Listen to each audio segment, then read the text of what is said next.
puisque dès le 25 janvier, c'est-à-dire 2 jours seulement après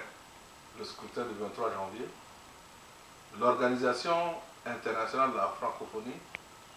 par la voix de l'ancien président burundais Pierre Buyoya, qui avait conduit le groupe d'observateurs de l'Organisation internationale de la francophonie, a publié un communiqué très courageux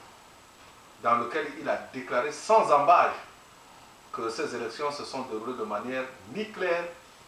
ni transparente, ni crédible. Et que par conséquent, il avait conclu d'emblée que les résultats de ces élections-là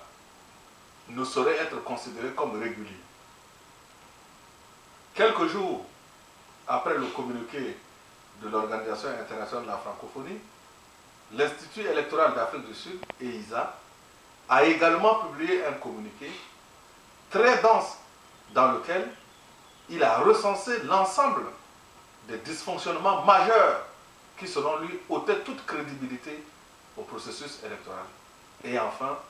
il y a eu le rapport extrêmement courageux des experts électoraux de l'Union européenne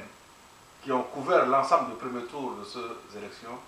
et qui a déclaré, qui a conclu sans ambiguïté que les résultats de ces élections sont sujets à caution. Donc, voyez-vous, le rejet des résultats des élections du 23 janvier 2011 a été unanimement conforté par les observations de ces différentes organisations qui n'appartiennent pas à l'opposition centrafricaine, qui se sont déployées sur le terrain, qui ont observé et qui ont conclu que ce qui s'est passé ce jour-là, ce ne sont pas des élections transparentes. Mais peut-être que la question que vous souhaitez de me poser, c'est de savoir, au-delà du constat collectif que ces élections-là ne sont pas crédibles, qu'est-ce qu'il faut faire? Et c'est là où le phare, le Front pour l'annulation et la reprise des élections a été créé pour nous battre et demander l'annulation et la reprise de ces élections-là afin que